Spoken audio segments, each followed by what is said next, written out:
Bom dia! Bom, não sei se você vai assistir esse vídeo de manhã, de tarde ou de noite, mas bom dia para não perder o costume. Vamos falar hoje sobre o teatro elisabetano e essa aula é para o segundo ano do ensino médio. Eu tenho uma imagem do teatro elisabetano e é bem interessante essa imagem porque a gente pode comparar esse teatro com o teatro grego. Né? E o que ele tem com o teatro grego? Ele é um anfiteatro, você tem um palco, né, na frente e as pessoas ficam ao redor desse palco. É um modelo do teatro grego.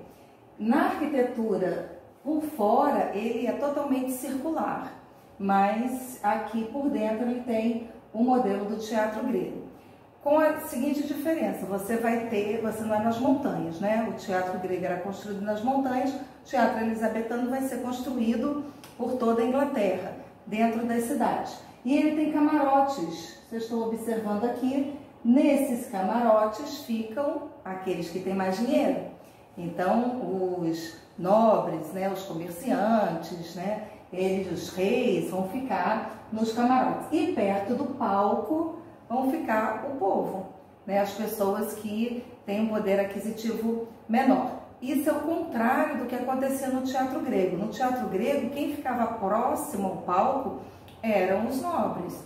E quanto mais atrás nas montanhas, mais alto nas montanhas, mais pobre era esse povo. Né? E agora aqui vai se inverter um pouquinho.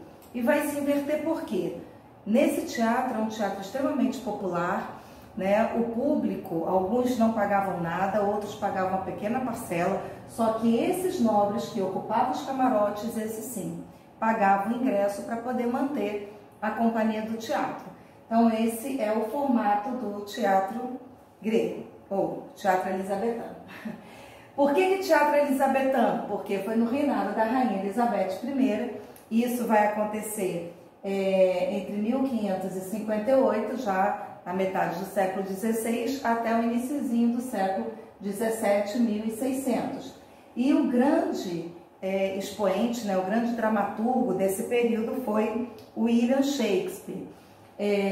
O teatro grego, como o teatro elisabetano, não é apenas uma pessoa. A gente fala o dramaturgo William Shakespeare, mas ele não fez as peças sozinho, ele não escreveu sozinho. Muitas mãos escreviam esse teatro. Até hoje, isso acontece na nossa dramaturgia. Muitas pessoas sentam e escrevem juntos. Só que os créditos acabam indo apenas para uma pessoa. Naquela época, poucos, né, receberam esse crédito e Shakespeare foi um dos mais importantes, né, mais famosos que receberam esse crédito. A temática desse teatro, por que ele foi um teatro tão importante? Por que ele foi um teatro popular? Porque ele vai falar sobre o povo, sobre a sua história, sobre a sua origem. O que vai acontecer no teatro, na Europa, de modo geral? Nós estamos no Renascimento. O Renascimento é um período que volta aos princípios gregos e romanos.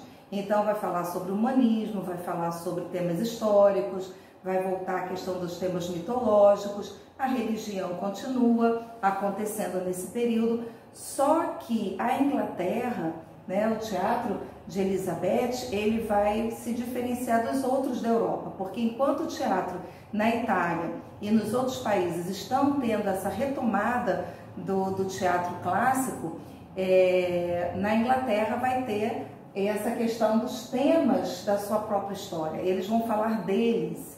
Então isso vai ser o grande diferencial para o teatro elisabetano. Aí a gente fala aqui, ó, na Itália, outra coisa diferente também, outra característica importante do teatro da Inglaterra. No teatro do restante da Europa, principalmente na Itália, ele é um teatro feito para a elite, para os nobres. O teatro elisabetano foi feito para todo mundo. O teatro na Inglaterra era para todos, os nobres ficavam lá naqueles camarotes, né, e o povo estava junto.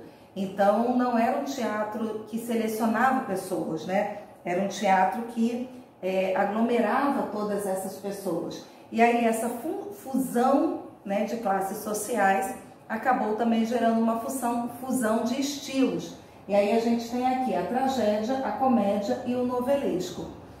retomando, relembrando aqui o que era o estilo da tragédia, que foi importante no teatro grego, a tragédia e a comédia. A tragédia eram as peças sérias. A tragédia era aquela peça teatral que ela não tinha como você mudar um pouquinho, ela tinha uma organização rígida, fixa, e você tem o quê? Um personagem principal, e no decorrer da história, esse personagem, ele comete erros, às vezes erros que ele nem sabia que estava cometendo, mas ele comete. E o que vai acontecer? Ele cometeu um erro, ele vai depois reconhecer o seu erro e ele dá uma reviravolta na sua vida, ele volta atrás, né, que é a chamada peripécia. Ele se arrepende desse erro, só que mesmo ele se arrependendo desse erro, ele sofre o castigo, por isso que é a tragédia. Esse castigo podia ser a morte ou apenas um castigo mesmo. E esse castigo, independente dele ter se arrependido ou não, esse castigo fazia com que o povo se comovesse com aquela situação. Então as tragédias, elas foram super importantes para formar o cidadão grego, porque o cidadão grego olhava para aquele personagem que teve um erro, ele se arrependeu, mas ele foi castigado, e ele dizia assim, epa, eu não quero isso para mim. O cara fez, aí ó, o que aconteceu com ele? Não vai acontecer isso comigo. Então era como se fosse uma lição de moral que acontecia. Então as tragédias eram fundamentais para a estrutura física, para a estrutura moral do cidadão grego. E aqui no teatro elisabetano ele vai misturar isso. Esse sentimento que o povo tinha era chamado de catarse. E isso vai acontecer, a pessoa se condoer da dor do outro. E vai juntar esse estilo tragédia com a comédia. A comédia é mais alegre, é mais descontraída. A comédia, ela prima pelo engano, né? Tem um personagem principal, no decorrer da história desse personagem, ele vai sendo enganado. Então ele é enganado no comerciante, ele é enganado pela mulher na rua, ele é enganado pelo vizinho, e as pessoas ficam rindo desse engano. Ele fica como se fosse o bobo. Ele não sabe que está sendo enganado, mas ele está sendo enganado por todo mundo. Então esse estilo é um estilo mais leve. A comédia também vai criticar os temas heróicos, os temas históricos, vai criticar um pouquinho também a questão da mitologia, da religião. E ele vai juntar também no novelesco. O que é o novelesco? É aquela dramaturgia que tem uma trama. O novelesco, ele começa com uma trama já engendrada, já pensada, já organizada desde o início. Como se fosse uma novela, por exemplo. Os personagens que estão no início dessa novela, às vezes você acha que não tem nada a ver um com o outro. No final, todos eles se encaixam. Então, é uma trama que vai acontecer. E essa trama, ela vai estar sempre relacionada às relações humanas, principalmente a questão do amor. Então, o sentimento é muito grande na trama novelesca.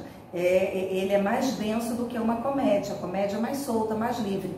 O novelesco não. Ele tem uma tensão maior, porque vai falar sobre o amor e a relação entre as pessoas. Então, esses três estilos vão se fundir, e isso foi fundamental para o teatro na Inglaterra.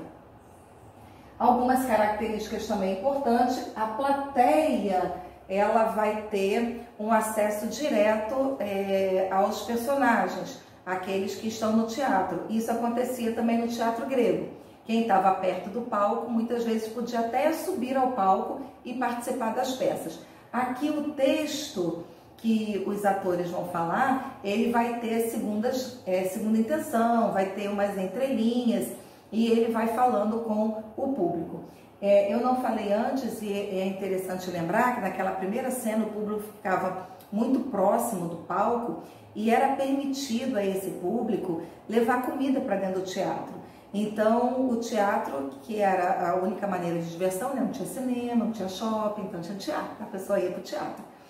E aí eles vendia laranja, vendia pão, então era um falatório, as pessoas falavam e faziam a troca de comércio. Também, se não gostasse da peça, tacava laranja no ator, tacava tomate, enfim, era uma bagunça. Essa questão deles fazerem um texto que prendesse, né, a atenção do espectador era muito importante. Então,